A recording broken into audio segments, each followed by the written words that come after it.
नमस्कार,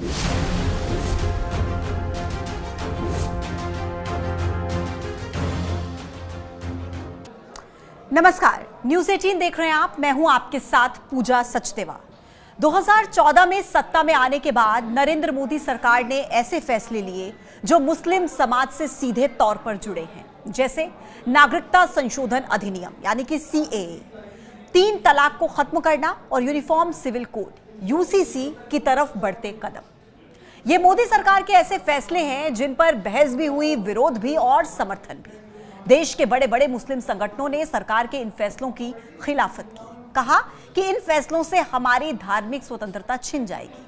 लेकिन सरकार का इन फैसलों को लेकर हमेशा से यह कहना था कि ये समानता की तरफ बढ़ते कदम हैं और इससे किसी को कोई नुकसान नहीं होगा।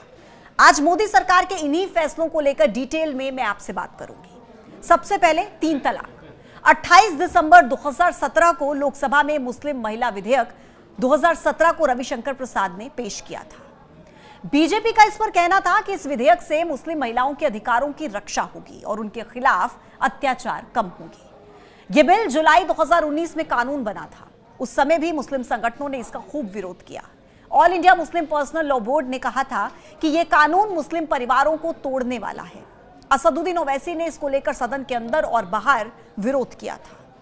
हालांकि कई महिला संगठनों ने इसका सपोर्ट भी किया था।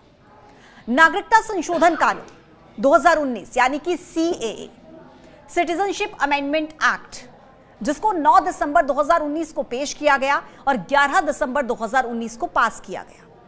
सीएए 2019 का उद्देश्य पाकिस्तान, बांग्लादेश और अफगानिस्तान से आए हिंदू, सिख, बौद्ध, जैन, पारसी और ईसाई शरणार्थियों को नागरिकता देना था। इस कानून के दायरे से मुसलमानों को बाहर रखा गया था और इसी को लेकर मुसलमानों ने इसका विरोध किया। कई जगहों पर हिंसा हुई। हालांकि उस समय भी सरकार बार बार ये कहती रही कि इससे मुसलमानों की नागरिकता को कोई खतरा नहीं है। अगला देखिए यूसीसी यानी कि यूनिफॉर्म सिविल कोड, जो कि अभी केंद्र स्तर पर लागू नहीं हुआ लेकिन बीजेपी शासित राज्य उत्तराखंड में लागू हो चुका है। सरकार का कहना है कि यूसीसी से लैंगिक समानता आएगी, एकता बढ़ेगी। वहीं all India Muslim personal law board ने इसे शरीयत पर हमला बताया है और कहा है कि यह कानून धार्मिक अधिकारों में अतिक्रमण है।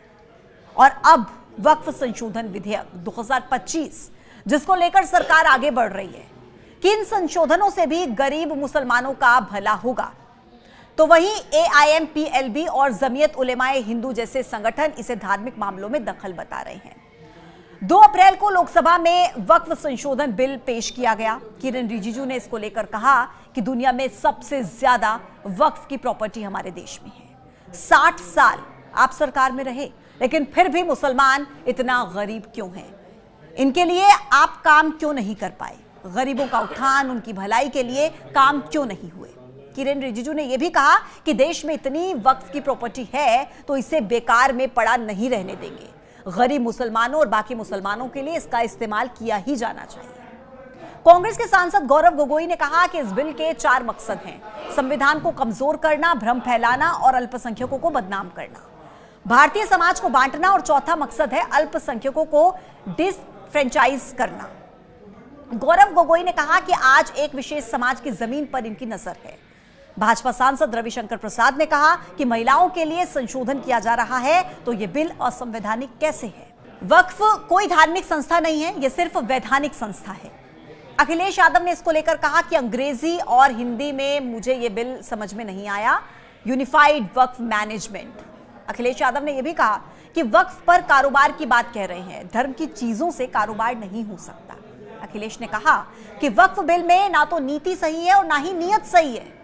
फिर आगे टीएमसी के सांसद कल्याण बनर्जी ने कहा कि इस संसद में राज्य सरकार की ताकतों के दायरे में उल्लंघन किया जा रहा है। राज्य सरकार के अधिकारों में दखल नहीं दिया जा सकता। जेडीयू के सांसद ललन सिंह ने कहा कि मोदी जी ने पारदर्शिता लाने का काम किया। आपको यह खराब लग रहा है? आप मुसलमानों के काम के विरोधी है क्या?